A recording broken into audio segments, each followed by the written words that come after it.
Saya bertanya kepada jamaah, apa maksud jihad ya di zaman sekarang ini? Yang dikatakan oleh para ulama kita, apa maksud jihad di zaman kita? Jihad di zaman kita sekarang ini adalah thalabul ilmi, belajar ilmu agama, kembali umat ini kepada Qur'annya, kembali umat ini kepada hadis nabinya, kembali umat ini kepada manhaj para sahabat, ya, pemahaman para sahabat dalam beragama. Nah, itulah jihad yang berlaku bagi umat Islam di zaman sekarang. Kenapa? Karena telah tersebar luas kebodohan di mana-mana. Ya, kalau kita tanya kepada masyarakat umum tentang akidah, ini banyak yang nggak paham. Ya, contoh saja, langsung aja perkara yang mendasar ya dalam masalah akidah, kita tanya kepada masyarakat, Aina Allah, di mana Allah berada? Pasti mereka bingung. Sebagian ada yang bingung, sebagian ada yang menjawab Allah di mana-mana, ada yang menjawab Allah lebih dekat dari urat nadi, dan jawaban-jawaban yang lainnya yang tidak sesuai dengan Al-Quran, tidak sesuai dengan hadis Nabi SAW. Jauh dari Al-Quran, jauh dari hadis Nabi, ya, jauh dari pemahaman para sahabat. Nah, ini contoh konkret tentang bagaimana umat ini belum faham tentang akidahnya. Dan terbukti bahwa banyak di antara umat ini yang masih berbuat syirik kepada Allah Subhanahu wa taala, masih berbuat bidah-bidah dalam agama. Nah, ini banyak sekali para jemaah. Masih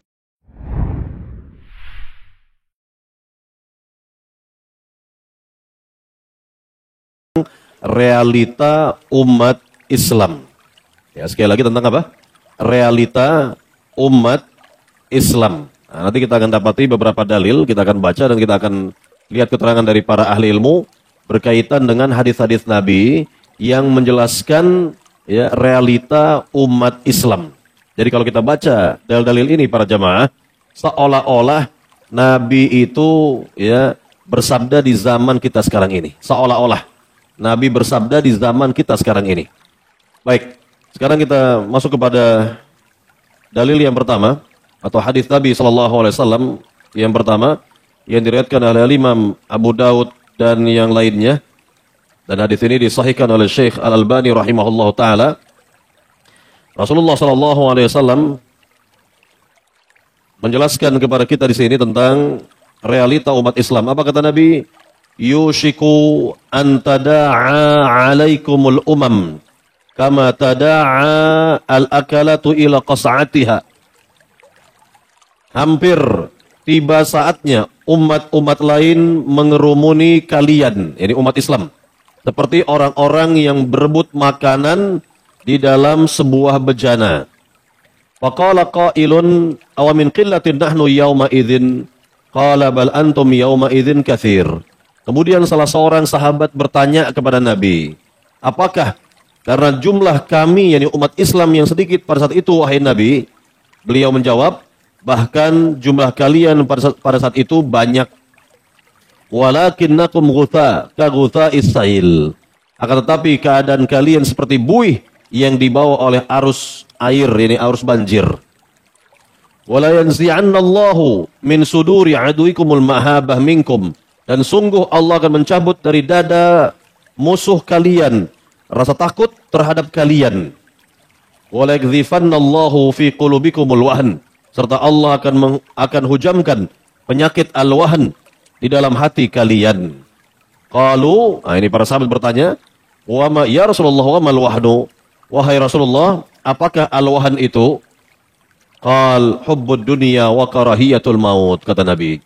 Cinta dunia dan takut mati. Inilah keterangan Rasulullah SAW yang bisa kita lihat kenyataannya di zaman kita sekarang ini, realita umat Islam di masa kini. Ya, ya kita baca kembali dan kita akan jelaskan satu persatu. Yang pertama, Nabi SAW menyatakan kepada para sahabat, yushiku an tada'a 'alaikumul umam kama tada'a al-akalatu ila qas'atiha. Hampir-hampir saja ya umat ini dapat diporak-porandakan. Jadi kalau ini terjemahan versi saya ini. Ya enggak saya lihat lagi dalam buku ini terjemahannya. Artinya terjemahan itu bisa terjemahan bisa bebas, bisa letterlock. Tapi saya lebih senang menerjemah itu secara bebas, ya. Jadi Nabi mengatakan kepada kita, yushiku an tada'alaikumul umam kama tada'al akalatu ila qas'atiha. Hampir-hampir saja kalian dapat diporak-porandakan oleh musuh-musuh kalian. Sebagaimana orang-orang yang lapar, mereka berebut makanan atau hidangan makanan. Nah, di sini bisa kita lihat keterangan dari Nabi SAW bahwa umat Islam ini jelas-jelas dapat dikotak-kotakan, dapat yakni kelompok-kelompokkan gitu. Menjadi apa? Duailat, negara-negara kecil. Negara-negara kecil kalau kita lihat di zaman dahulu, ya zaman kekhilafahan ya, di zaman kekhilafahan mulai dari Khulafaur Rasyidin, ya, kemudian dinasti Umayyah, kemudian dinasti Abbasiyah, kan begitu. Maka umumnya umat Islam itu ya adalah satu negeri. Semuanya satu negeri. Ya, Jazirah Arab, kemudian yang ada di negeri Syam, yang ada di belahan-belahan lainnya, semuanya itu bagaikan satu negeri. Ya, satu negara begitu. Dan itu luas sekali. Cakupannya sangat luas sekali, kan begitu. Yang dipimpin oleh Khalifah Uzma. Khalifah yang memimpin seluruh umat Islam di dunia. Ya, seluruh umat Islam yang ada di dunia ketika itu. Nah, kan begitu. Nah, kemudian kita lihat ya, kenyataannya apa? Setelah ya para penjajah yang notabene mereka adalah orang-orang non-muslim menjajah negeri-negeri kaum muslimin, maka mereka jelas ya, yakni menjadikan ya, yakni negeri umat Islam itu yakni duailat, menjadi negara-negara kecil. Menjadi negara-negara kecil. Nah, kalau misal ya di zaman Khulafaur Rasyidin saja, zaman Khulafaur Rasyidin itu kalau disebut negeri Syam itu luas sekali, sangat luas sekali. Ya, lalu ya datang penjajah Inggris yang menjajah negeri Syam dan mengkotak-kotakan ya Syam menjadi duailat, negara-negara kecil. Apa? Tolong sebutkan jamaah. Dari negeri Syam itu terbentuk negara-negara apa saja? Tentu ada di dalamnya ada Palestina, ada Syria, ada Yordania, ada apa lagi? Ada Libanon, ya, dan seterusnya. Itu dulu namanya negeri Syam. Itu dulu namanya negeri Syam, negerinya umat Islam dulu itu. Ya, negerinya kaum muslimin. Nah, inilah sebagai contoh saja, sebagai contoh bahwa ya umat Islam itu sungguh memiliki negeri yang amat luas sekali, sangat luas sekali. Jazirah Arab, negeri Syam, dan negeri-negeri yang lain lah. Ya, negeri-negeri yang lainnya. Ah, di sini Nabi katakan kama tada'a al-akalatu ila qas'atiha, sebagaimana orang-orang yang lapar, kata Nabi. Orang-orang yang lapar itu berebut hidangan makanan. Ini nubuwah dari Nabi, berita kenabian beliau sallallahu alaihi wasallam yang menjelaskan bahwa negara mana saja yang dikatakan negara Islam atau mayoritas penduduknya adalah muslim, maka sudah dipastikan dari hadis Nabi yang mulia ini memiliki sumber alam yang luar biasa melimpah. Sumber alam yang luar biasa banyaknya. Gak usah jauh-jauh ya. Gak usah jauh-jauh negeri kita. Negeri tercinta ini, lihat apa yang tidak kita punyai. Apa yang tidak dimiliki oleh negeri ini dari sumber alamnya. Ya kan? Yang membuat para penjajah itu apa? Tertarik untuk menjajah negeri ini. Ngiler mereka. Ya, melihat negeri yang luar biasa kayanya ini, mereka ingin menjajah negeri kita, ya, mengeruk sumber alamnya sebanyak-banyaknya untuk kepentingan mereka, kan begitu? Nah, inilah sudah dinyatakan oleh Rasul 14 abad yang silam. Bayangkan, Nabi sudah katakan ini 14 abad yang silam, bahwa negara-negara mana saja yang mayoritas penduduknya adalah muslim, kata Nabi, seperti hidangan makanan yang diperebutkan oleh musuh-musuh mereka. Oleh musuh-musuh mereka. Lihat oleh para jamaah dalam hadis yang mulia ini. Ya, Rasulullah SAW sudah mengabarkan jauh-jauh hari apa yang ya ada ya pada negeri-negeri kaum muslimin dari sumber kekayaan alamnya, itu sungguh ya yakni membuat orang-orang kafirin, orang-orang musyrikin, mereka ingin menjajah negeri-negeri kaum muslimin. Baik, para jamaah yang dimuliakan Allah Subhanahu wa taala. Kemudian tentu dari sabda Nabi ini ada di antara sahabat yang penasaran gitu ya, penasaran dibuatnya. Faqala qail aw min qillatin nahnu yauma idzin. Qala bal antum yawma idzin katsir. Kata Nabi SAW, wahai Rasul, apakah saat itu jumlah umat Islam sedikit, yani kok bisa ya dengan mudah diporak-porandakan atau hampir porak-poranda umat Islam ini oleh musuh-musuh mereka? Ya, maka pertanyaannya, apakah jumlah umat Islam itu sedikit? Apa jawaban Nabi yang mulia? Bahkan kalian berjumlah banyak, kata Nabi. Berapa jamaah jumlah umat Islam di zaman sekarang? Berapa jumlah kaum muslimin? Di zaman sekarang ini berapa? Ada 2 miliar. Ada 2 miliar, mungkin bisa lebih. Ya. Paling tidak kita katakan jumlah umat Islam di zaman kita sekarang ini, yaitu jumlah 2 miliar. Ya, jumlah yang banyak ini. Ya, jumlah yang fantastis, kita katakan 2 miliar. Bisa lebih dari itu barangkali. Ini pernyataan dari Nabi. Bal antum yauma idzin katsir. Bahkan kalian berjumlah banyak, kata Nabi SAW. Namun sayang, kata Nabi, walakinnakum ghutha ka ghutha'is sail. Sayang sekali, jumlah kalian yang banyak itu bagaikan buih yang dibawa oleh arus banjir. Lihat, Nabi katakan umat Islam itu seperti buih. Jumlahnya banyak, tapi seperti buih, kata Nabi. Apa makna buih, para jamaah? Pertama, makna buih yang pertama, bahwa buih itu ya seperti, ya kita katakan seperti sampah. Gak ada manfaatnya. Gak ada manfaatnya. Itulah makna buih yang pertama. Ya, apa manfaatnya buih? Ada gak orang jualan buih? Gak ada. Kalau ada yang jualan buih, siapa yang mau beli? Ya kan? Buih. Ya, ini makna buih yang pertama. Makna buih yang kedua, makna buih yang kedua, bahwa buih ini kan gampang diombang-ambing oleh gelombang banjir. Gelombang ke kanan ikut ke kanan, gelombang ke kiri ikut ke kiri. Itu artinya apa? Bahwa buih tidak memiliki pendirian. Tidak memiliki pendirian. Artinya apa? Itulah umat Islam, ya, keadaan mereka di zaman kita sekarang ini, mereka tidak memiliki pendirian, gampang diprovokasi, gampang diombang-ambing ya oleh gelombang politik dan lain sebagainya, gampang sekali. Gampang sekali. Nggak ada pendirian sama sekali dalam beragama ini. Nggak punya pendirian yang kokoh dalam beragama ini. Nah, inilah makna buih yang kedua. Itu dapat diprovokasi, tidak memiliki pendirian yang kokoh dalam beragama, sehingga mudah sekali ya arus ke kanan ikut ke kanan, arus ke kiri ikut ke kiri, ya nggak punya pendirian. Bagaimana bersikap dalam segala sesuatu, dalam semua keadaan itu bersikapnya gimana? Nah, ini makna buih yang kedua. Makna buih yang ketiga, bahwa buih ini tidak memiliki peranan. Tidak memiliki apa? Peranan, ya. Nggak memiliki peranan. Maka kita lihat umat Islam di zaman sekarang, apakah mereka memainkan peranan di dunia atau tidak? Ya, belumlah mereka memiliki peranan di dunia ini, kan begitu. Nah, ini berkaitan dengan yakni makna buih. Sekian banyak makna yang terkandung dari hadis Nabi yang mulia. Jadi Nabi nyatakan bahwa umat Islam yang banyak itu bagaikan buih yang dibawa oleh arus banjir, kata Nabi. Kemudian yang berikutnya lagi, kata Nabi yang mulia, wala yanzi'annallah min qulubi aduwikumul mahabah minkum. Dan Allah akan mencabut rasa takut, rasa gentar yang ada di hati musuh terhadap kalian, wahai umat Islam. Kita lihat ya. Yakni di zaman sekarang ini kan musuh-musuh kaum muslimin ini nggak takut sama sekali terhadap umat Islam. Ya, tidak ya takut terhadap umat Islam. Tidak seperti di zaman Nabi. Artinya apa?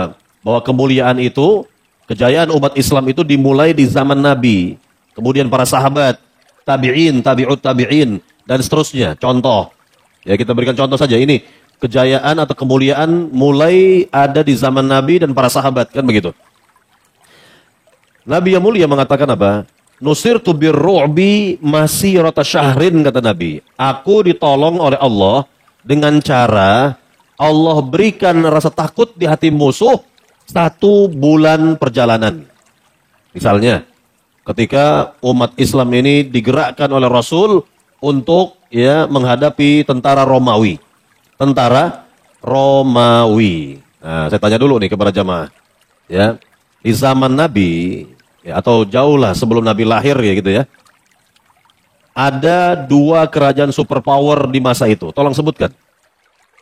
Ya, Romawi Timur dan Persia. Ini 2 kerajaan superpower di masa itu. Dan mereka saling bertempur di masa dahulu itu. Ya, mereka saling unjuk kekuatan di masa dahulu. Ya, terkadang Romawi yang menang, terkadang Persia yang menang. Silih berganti. Silih berganti, kan begitu. Ya, dan Allah abadikan itu dalam Al-Qur'an Al-Karim. Ya, ghulibatir Rum dan seterusnya. Ya. Nah, inilah berkaitan dengan yakni dua kerajaan superpower yang ada di masa itu. Artinya apa? Ya, sebelum Islam muncul di Jazirah Arab, orang-orang Romawi dan juga orang-orang Persia, mereka tidak menganggap orang Arab. Ya, orang Arab itu bukan suatu ancaman bagi mereka. Ya, kecil, dianggap kecil oleh mereka. Tidak ada apa-apanya oleh mereka. Nah, begitu Islam itu muncul dari Mekah, kemudian berkembang, kemudian di negeri Madinah, kan begitu. Kemudian berkembang di Jazirah Arab, barulah ya dua kerajaan superpower itu, ya barulah mereka, yakni istilahnya memperhitungkan ya kekuatan umat Islam ketika itu. Baru mereka ya melek, oh ini ada kekuatan ketiga ini yang mengancam mereka. Ada kekuatan baru yang mengancam mereka, itu kekuatan umat Islam di zaman Nabi, di zaman para sahabat. Nah, kan begitu. Baik, sekarang kita lihat contohnya ketika Nabi SAW ingin ya mengerahkan pasukannya keluar dari negeri Madinah menuju ya negeri Syam, yang ketika itu negeri Syam identik dengan kerajaan Romawi Timur. Ya, Romawi Timur. Jadi Romawi ada dua. Ada Romawi Timur, ada Romawi Barat. Romawi Timur ya Turki yang sekarang ini. Turki yang sekarang ini, ya. Romawi Barat Italia yang sekarang ini, Italia. Ya, Italia yang sekarang itu Romawi Barat namanya. Jadi Romawi Timur ya dengan pemimpinnya atau rajanya adalah Heraklius atau Herakl, telah mendengar bahwa Nabi Muhammad SAW itu akan mengerahkan pasukannya dari negeri Madinah menuju kerajaan mereka. Nah, mereka baru mendengar bahwa umat Islam akan keluar dari negeri Madinah, itu takutnya luar biasa. Sudah gentarnya luar biasa. Lihat, ini bukti dari hadis Nabi yang mulia tadi, nusirtu birru'bi masirata syahrin, aku ditolong oleh Allah dengan cara Allah berikan rasa takut di hati musuh 1 bulan perjalanan. Dan memang kalau dari Madinah menuju negeri Romawi di masa itu berjalan kaki, ya kan, berjalan kaki itu bisa berminggu-minggu, menempuh perjalanan. Nah, jadi ini ya dimulailah kejayaan, kemuliaan umat Islam di zaman Nabi, di zaman para sahabat, kan begitu. Jadi ini terjadi di zaman Nabi sallallahu alaihi wasallam. Nah, kemudian contoh yang kedua ini ya di masa Khalifah Ali bin Abi Thalib, ya, gubernur negeri Syam siapa? Gubernur negeri Syam ketika itu Muawiyah bin Abi Sufyan. Muawiyah bin Abi Sufyan ya mendengar bahwa Raja Romawi sedang mempersiapkan kekuatan yang sungguh sangat besar di masanya dahulu untuk menyerang umat Islam. Maka segera Muawiyah yang kedudukannya sebagai gubernur negeri Syam, siapa khalifahnya ketika itu? Khalifahnya ketika itu Ali bin Abi Thalib, ya. Ali bin Abi Thalib itu khalifah. Sedangkan gubernur negeri Syam adalah Muawiyah bin Abi Sufyan. Segera Muawiyah bin Abi Sufyan menulis surat ancaman kepada Raja Heraklius, Raja Romawi. Ya, Raja Romawi. Dia katakan, ya, jika engkau berani menyerang umat Islam, saya akan gabungkan pasukan saya dengan pasukan saudara saya, yang pasukan Ali bin Abi Thalib, untuk menyerang kalian. Baru baca surat ancaman itu, ini Raja Heraklius takutnya luar biasa. Itu baru baca surat ancaman dari level gubernur. Bayangkan, level gubernur sudah ditakuti luar biasa oleh Raja Romawi. Lihat bagaimana kemuliaan umat Islam di masa itu, kejayaan umat Islam di masa itu, di masa para sahabat radhiyallahu taala anhum ajma'in. Nah, ini enggak terjadi di zaman sekarang. Ini tidak terjadi di zaman kita sekarang, atau belum terjadi di zaman kita sekarang ini. Ya, nanti kita akan lihat bagaimana hadis yang kedua menjelaskan bahwa umat Islam itu ya berada dalam kehinaan mereka. Ya, berada di dalam kehinaan mereka. Kemudian yang berikutnya lagi, Nabi katakan kepada kita, "Wala yakdhifannallahu fi qulubikumul wahn." Dan Allah akan memasukkan penyakit al-wahan ke dalam hati kalian wahai umat Islam. Kemudian para sahabat bertanya, qalu ya Rasulullah wa mal wahnu? Wahai Rasulullah, apa itu al-wahan? Apa penyakit al-wahan itu? Jawab Nabi yang mulia, hubbud dunya wa karahiyatul maut. Cinta dunia dan takut mati. Lihat, kecintaan umat Islam sekarang ini kepada dunianya sungguh luar biasa. Kecintaan mereka terhadap dunianya ini sangat besar sekali. Ya, jadi ibaratnya kalau umat Islam di zaman Nabi, ya, mereka menempatkan dunia itu di tangan mereka ini. Dan yang ada di hati mereka apa? Akhirat. Yang ada di hatinya para sahabat di zaman dahulu, akhirat. Ya, dunia di tangan mereka. Apa maksudnya? Yakni kecintaan mereka terhadap akhirat itu sungguh tiada taranya. Ya, tiada taranya. Jika Nabi menjelaskan tentang nikmat-nikmat surga, seolah-olah para sahabat melihat surga. Ya, saking cintanya mereka kepada surga Allah Subhanahu wa taala. Cintanya mereka kepada akhirat itu luar biasa para jemaah. Sedangkan dunia itu di tangan mereka, maknanya ya gampang dilepas. Dunia itu gampang dilepas oleh para sahabat. Ya, para sahabat itu gampang melepas dunia mereka, tidak ada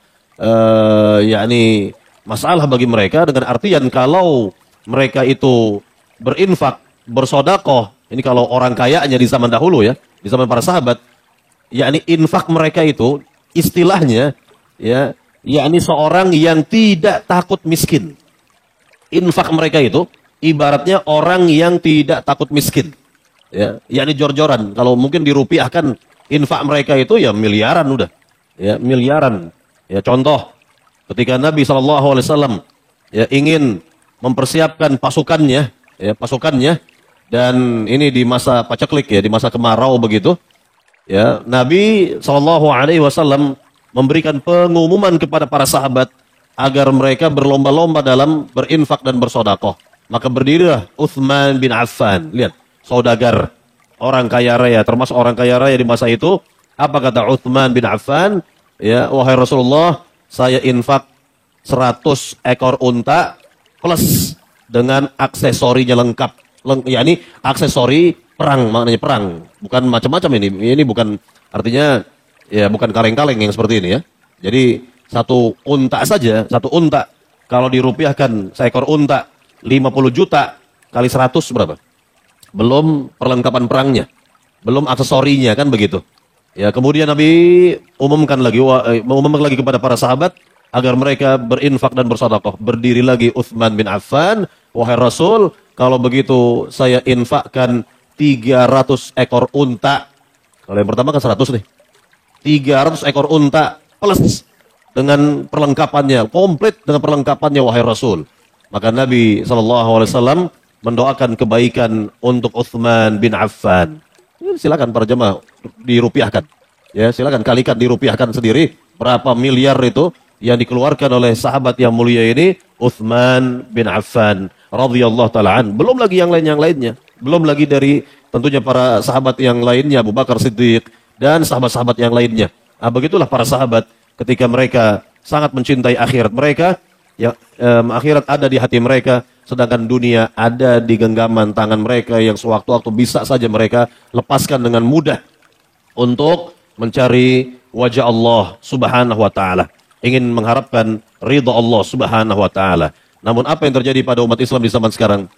Nah, ini kebalikan jamaah. Kalau umat Islam di zaman sekarang, dunia itu di hati mereka. Dunia itu di hati mereka. Kan gitu ya. Dunia itu di hati mereka. Sedangkan akhirat di tangan mereka ini. Ya, artinya mereka ini sangat cintanya kepada dunia ini luar biasa. Enggak seperti para sahabat dahulu. Ya, tidak kita lihat seperti sahabat di zaman dahulu, di mana kecintaan mereka kepada akhirat itu luar biasa, tiada taranya begitu. Baik, para jamaah yang dimuliakan Allah Subhanahu wa taala, ini sebagai contoh keterangan dari Nabi yang mulia mengenai realita umat Islam. Kemudian kita dengarkan hadis yang kedua. Ya, hadis yang kedua bisa para jamaah lihat di halaman 9 ya, di halaman 9 dari sahabat Abdullah bin Umar radhiyallahu taala anhuma. Rasulullah SAW bersabda apa? "Idza tabaya'tum bil 'inah wa akhadhtum adhnabal baqar wa raditum biz-zar' wa taraktumul jihada sallallahu alaikum dhulla la yanzi'uhu hatta tarji'u ila dinikum, kata Nabi. Jika kalian telah berjual beli dengan sistem bai'ul inah, ya kita katakan, jika kalian wahai umat Islam telah senang dengan muamalah ribawi, itu gampangnya begitu. Umat Islam telah senang dengan muamalah ribawi, ya. Kalian telah memegang ekor-ekor sapi dan ridho dengan bertani. Nah, ini dunia di zaman Rasul, digambarkan dengan dua hal ini, berternak dan bertani. Itu dunia di zaman Rasul, ya. Jadi ya kita artikan secara bebas, kalian telah senang dengan kehidupan dunia, ya, kehidupan dunia dan gemerlapnya dunia begitu, dan meninggalkan jihad di jalan Allah. Ah, ini penting. Meninggalkan jihad di jalan Allah. Saya bertanya kepada jamaah, apa maksud jihad, ya, di zaman sekarang ini? Yang dikatakan oleh para ulama kita. Apa maksud jihad di zaman kita? Jihad di zaman kita sekarang ini adalah thalabul ilmi, belajar ilmu agama. Kembali umat ini kepada Qur'annya, kembali umat ini kepada hadis nabinya, kembali umat ini kepada manhaj para sahabat, ya, pemahaman para sahabat dalam beragama. Nah, itulah jihad yang berlaku bagi umat Islam di zaman sekarang. Kenapa? Karena telah tersebar luas kebodohan di mana-mana. Ya, kalau kita tanya kepada masyarakat umum tentang akidah, ini banyak yang nggak paham. Ya, contoh saja, langsung aja perkara yang mendasar, ya, dalam masalah akidah. Kita tanya kepada masyarakat, Ainallah, di mana Allah berada? Pasti mereka bingung. Sebagian ada yang bingung, sebagian ada yang menjawab Allah di mana-mana, ada yang menjawab Allah lebih dekat dari urat nadi, dan jawaban-jawaban yang lainnya yang tidak sesuai dengan Al-Quran, tidak sesuai dengan hadis Nabi SAW. Jauh dari Al-Quran, jauh dari hadis Nabi, ya, jauh dari pemahaman para sahabat. Nah, ini contoh konkret tentang bagaimana umat ini belum paham tentang akidahnya. Dan terbukti bahwa banyak di antara umat ini yang masih berbuat syirik kepada Allah Subhanahu wa taala, masih berbuat bidah-bidah dalam agama. Nah, ini banyak sekali para jemaah. Masih banyak sekali. Ini artinya apa ini? Bahwa ya, mereka ini masih awam terhadap akidahnya, masih awam terhadap agamanya sendiri. Nggak ngerti agama Islam yang benar itu gimana, begitu. Inilah realita umat Islam. Kenyataan umat Islam seperti itu. Maka wajib bagi kita untuk, ya, diri kita, keluarga kita kembali, ya, belajar ilmu agama, kembali kepada Quran kita, kembali kepada hadis Nabi kita yang sahih, dan kembali kepada pemahaman para sahabat radhiyallahu taala anhum ajma'in. Nah, ini maksud jihad di zaman sekarang ini. Kalau keadaan para sahabat dahulu, ini kita bandingkan, ya. Para sahabat di zaman dahulu, mereka itu bisa, ya, kita gelari sebagai duta-duta agama Islam. Ya, mereka itu sebagai duta-duta agama Islam. Kenapa? Kenapa para sahabat bisa kita gelari sebagai duta-duta agama Islam? Karena ilmu agama mereka sudah sampai kepada puncaknya. Dan mereka mengamalkan agama juga sudah sampai kepada puncaknya. Dan itu dipuji oleh Allah, dipuji oleh Rasulullah Sallallahu Alaihi Wasallam, bagaimana mereka mempraktekkan agama dengan ilmu, ya, langsung Nabi yang menjadi guru mereka, Nabi yang menjelaskan agama kepada mereka, mengajarkan agama kepada mereka, dan Nabi sendiri yang langsung melihat bagaimana para sahabat mempraktekkan agama Islam, sehingga kita katakan bahwa seluruh para sahabat lulus dari madrasah Rasulullah Sallallahu Alaihi Wasallam. Seluruh para sahabat Nabi itu telah lulus dari madrasah Nabi Muhammad Sallallahu Alaihi Wasallam. Ya, inilah keadaan para sahabat. Mereka adalah duta-duta agama Islam. Adapun umat Islam di zaman sekarang nggak bisa kita katakan umat Islam di zaman sekarang ini duta bagi agama sendiri, enggak. Kenapa? Masih jauh, ilmunya masih jauh, apalagi pengamalannya masih sangat jauh sekali. Masih sangat jauh sekali dari ilmu dan amal.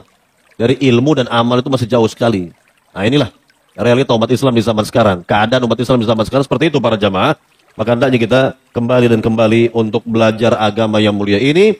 Kita hilangkan kebodohan yang ada pada diri kita. dan yang ada pada keluarga kita. Ku anfusakum wa ahlikum naro. Peliharalah diri kalian dan keluarga kalian dari siksa neraka, kata Allah Subhanahu wa taala. Jadi wajib kita kembali belajar lagi dan belajar lagi, terus mempelajari agama yang mulia ini dan kita amalkan apa yang telah kita pelajari. Semoga kehidupan kita diridhai oleh Allah Subhanahu wa taala. Jadi sekali lagi Nabi katakan, wa taraktumul jihada, dan kalian meninggalkan jihad. Apa yang terjadi? Nabi bersabda, sallallahu alaikum dhulla. Allah akan berikan kehinaan kepada kalian. Kalian akan diliputi kehinaan. Ya, dihinakan oleh Allah Subhanahu wa taala. Lihat umat Islam di zaman sekarang ini, ya, mereka ini seperti yang Nabi sabdakan ini, sallallahu alaikum dhulla. Ya. Niscaya Allah akan menjadikan kehinaan menguasai kalian. Kemudian kata Nabi, ini solusi, la yanzi'uhu hatta tarji'u ila dinikum. Dan Allah tidak akan mencabut kehinaan yang ada pada diri kalian sampai kalian kembali kepada agama kalian. Agama para sahabat maknanya. Agamanya para sahabat, yakni ya manhaj mereka. Artinya kalau umat Islam ya berusaha untuk kembali kepada manhaj para sahabat dalam beragama ini, maka yakni umat Islam akan diberikan kemuliaan oleh Allah Subhanahu wa taala. Akan diberikan kemuliaan oleh Allah Subhanahu wa taala. Baik, para jamaah yang dimuliakan Allah Subhanahu wa taala, inilah dua hadis yang menjelaskan tentang realita umat Islam. Ya, realita umat Islam. Belum lagi di halaman 11 bisa kita tambahkan ya, ini hadis atau dalil yang terakhir di mana Nabi yang mulia SAW mengatakan kepada kita dalam hadis Irbat ini, apa kata Nabi? Fa innahu may ya'ish minkum ba'di fa sayara ikhtilafan katsiran fa 'alaikum bi sunnati. Ini sekaligus solusi dari Nabi. Wa sunnatil khulafa ar-rasyidin al-mahdiyyin. Tamassaku biha wa 'addu 'alaiha bin nawajid wa iyyakum muhdatsatil umur fa inna kulla muhdatsatin bid'ah wa kulla bid'atin dhalalah, kata Nabi. Sungguh, siapa saja di antara kalian yang hidup sudahku akan melihat perselisihan yang banyak. Nanti kita akan jelaskan. Ya, perselisihan yang banyak. Maka wajib atas kalian berpegang teguh kepada sunnahku. Ya, sunnahku, yakni manhajku dalam beragama. Dan sunnah khulafaur rasyidin yang mendapat petunjuk. Peganglah erat-erat dan gigitlah dia dengan gigi geraham kalian. Jauhilah oleh kalian perkara-perkara yang diada-adakan dalam agama. Karena setiap perkara yang diadakan dalam agama itu adalah bid'ah atau dinamakan bid'ah, dan setiap bid'ah itu adalah sesat, kata Nabi sallallahu alaihi wasallam. Nah, ini berkaitan dengan realita juga ya yang Nabi jelaskan kepada umat ini bahwa nanti setelah aku meninggal, kata Nabi, umat ini akan berpecah belah ya menjadi 73 golongan para jamaah. Ya, 72 golongan mampir ke neraka dan satu golongan yang dimasukkan ke dalam surga Allah Subhanahu wa taala. Kemudian di antara sahabat bertanya, siapa itu wahai Rasul yang dimasukkan ke dalam surga? Ya, yakni ada beberapa redaksi dari Nabi yang semuanya itu saling melengkapi, saling menyempurnakan. Ya, pada sebuah riwayat Nabi mengatakan, ma ana alaihi al-yauma wa ashabi, yaitu siapa saja. Ya, ma ana alaihi al-yauma wa ashabi, yang aku dan para sahabatku berada di atasnya, yakni di atas manhaj ini. Ya, ma ana alaihi al-yauma wa ashabi, yakni aku dan para sahabatku yang berada di atasnya. Jadi siapa saja yang mengikuti Nabi dan para sahabat berjalan di atas manhaj mereka, maka akan selamat, akan dimasukkan ke dalam surga oleh Allah Subhanahu wa taala. Dalam riwayat yang lain Nabi katakan al-jamaah. Al-jamaah itu jamaah siapa? Jamaah para sahabat maknanya. Enggak ada lagi jamaah di masa itu kalau bukan dari kalangan sahabat. Ya. Atau dalam riwayat yang lain Nabi katakan as-sawadul a'zam. As-sawadul a'zam, yakni jumlah yang banyak ketika itu. Siapa jumlah yang banyak dari kalangan sahabat? Itu dari kalangan muhajirin dan ansor yang Allah sebutkan dalam surat At-Taubah ayat 100. Was-sabiqunal awwaluna minal muhajirin wal ansar walladzina taba'uhum bi ihsanin radhiyallahu anhum wa radu an, dan seterusnya. Dan orang-orang yang terdahulu yang pertama-tama masuk agama Islam, baik dari kalangan muhajirin kata Allah maupun dari golongan ansor. Lah disebutkan ya, inilah dua kelompok besar ya kalangan para sahabat, golongan Muhajirin dan golongan Ansor, dan mereka adalah as-sawadul a'zam di masa itu. Golongan yang besar di masa itu yaitu dari golongan Muhajirin dan Ansori. Mereka lah para sahabat yang dimaksud oleh Rasulullah sallallahu alaihi wasallam. Baik, para jamaah yang dimuliakan Allah Subhanahu wa taala, ya kembali kepada hadis yang ketiga ini atau yang terakhir ini, Nabi menyebutkan bahwa barang siapa yang hidup setelahku nanti, maka dia akan melihat perselisihan yang banyak. Yakni perselisihan yang mana para jamaah? Karena yang namanya perselisihan ada dua. Perselisihan itu ada dua. Ada ikhtilaf tanawwu', ada ikhtilaf tadad. Ikhtilaf tanawwu' itu artinya perselisihan yang dapat ditoleransi. Ya, ditoleransi. Yang masing-masing berdiri di atas dalil. Ya, dan ini hanya terjadi dalam masalah fikih saja. Ya, atau yang disebut dengan masalah-masalah khilafiyah. Ya, masalah-masalah fikih, masalah-masalah kecil. Kalau disebut masalah fikih, ini kalau ibarat pohon dia sebatas ranting-ranting saja. Ranting-ranting saja, masalah kecil. Masalah fikih kan begitu. Khilafiyah artinya kalau terjadi perbedaan pandangan dalam masalah fikih, jelas ini hal yang lumrah dan ini sudah terjadi di masa Nabi masa hidup di antara sahabat. Ada yang berbeda pandangan, ya ada yang berbeda pandangan dalam masalah fikih, maka hal ini ya hal yang pernah terjadi di zaman Rasulullah SAW. Namun tidak ada sahabat berbeda pandangan, berselisih pendapat dalam masalah akidah, nggak ada. Kalau akidah itu istilahnya akar dari pohon, ya akar dari pohon kan begitu, itu akarnya atau sebuah bangunan di pondasinya itu. Akidah itu pondasi dari sebuah bangunan. Ya, ini nggak ada para sahabat berselisih dalam masalah akidah, nggak ada. Ya. Baik, para jemaah yang dimuliakan Allah SWT, ini perselisihan yang pertama yang disebut dengan ikhtilaf tanawwu', perselisihan yang beraneka ragam yang dapat ditoleransi.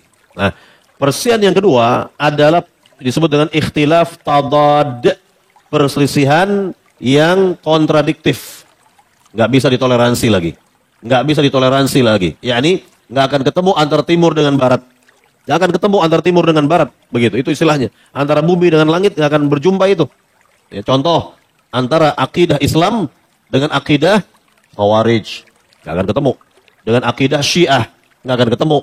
Dengan akidah Sufi nggak akan ketemu. Ya, nggak akan ketemu. Dan akidah-akidah menyimpang lainnya tidak akan bertemu dengan akidah Islam, akidah Rasul, akidah para sahabat radhiyallahu taala anhum ajma'in. Nah, ini yang disebut dengan perselisihan yang kedua, ikhtilaf tadad, perselisihan kontradiktif ya, yang tidak bisa ditoleransi lagi. Nggak bisa ditoleransi, nggak akan ketemu. Ya, tidak akan berjumpa ini.